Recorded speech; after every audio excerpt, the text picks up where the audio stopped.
revolutionary unrest, which today afflicts the entire Western world, goes far deeper than is generally supposed.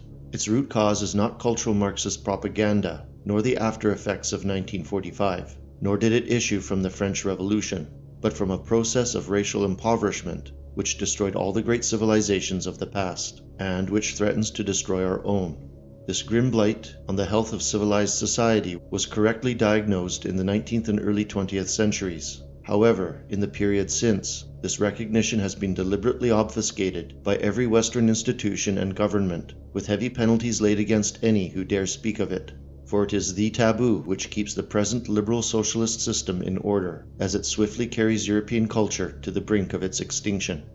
Civilization is complex. It involves the existence of human communities, characterized by political and social organization, dominating and utilizing natural forces, adapting themselves to the new man-made environment thereby created, possessing knowledge, refinement, arts, and sciences, and composed of suitable individuals capable of maintaining this elaborate organic arrangement and of handing it on to a qualified posterity. This common understanding leads one to the conviction that conservative, steady forces build civilization, while liberal, subversive forces tear it down. Stagnant or decadent peoples, therefore, cannot bear its responsibility, as it becomes a burden to them, for civilization is a continuous work with continuous benefits, and this is inevitable in a universe governed by laws which decree that something may not come out of nothing.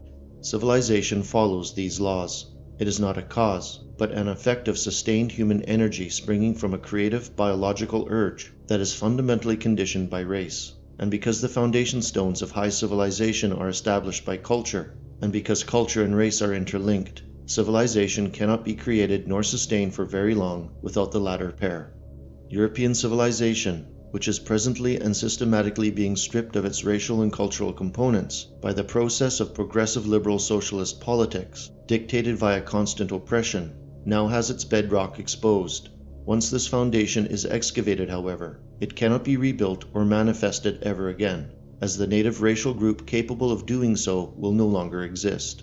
Those diverse peoples, now flocking to the West and entering it by the tens of millions, flee here from uncivilized regions, and were incapable of creating any decent, lasting, healthy society of their own, but now seek to obtain the benefits of one that was not of their production, one that took millions of sacrificed lives to build over millennia. The chaos this will undoubtedly cause shall affect the well-being of all of humanity for over the next 10,000 years, and this is by design. Whether through religious antipathy, a cultural inferiority complex, foreboding new customs, or simple jealousy, the instinctive urge from the vast majority of these newcomers will range from unreasoning dislike to quiet hatred and gradually outright rebellion. These feelings will not be directed at supposed imperfections in the social order, but against the social order itself, that is to say, against the builders of Western civilization. This is a point which is rarely mentioned, and still more rarely understood. We must realize that the basic attitude of those born from uncivilized nations is a natural instinct against civilization of any kind. They arrived here for the comforts of the West, but not from any love for it.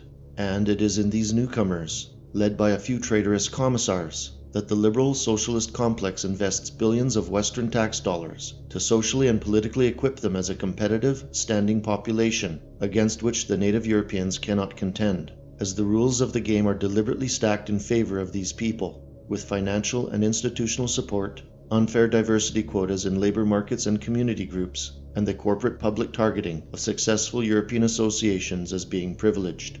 Thus, the liberal socialist order intends to recreate the Western world in their own decadent, unprincipled image.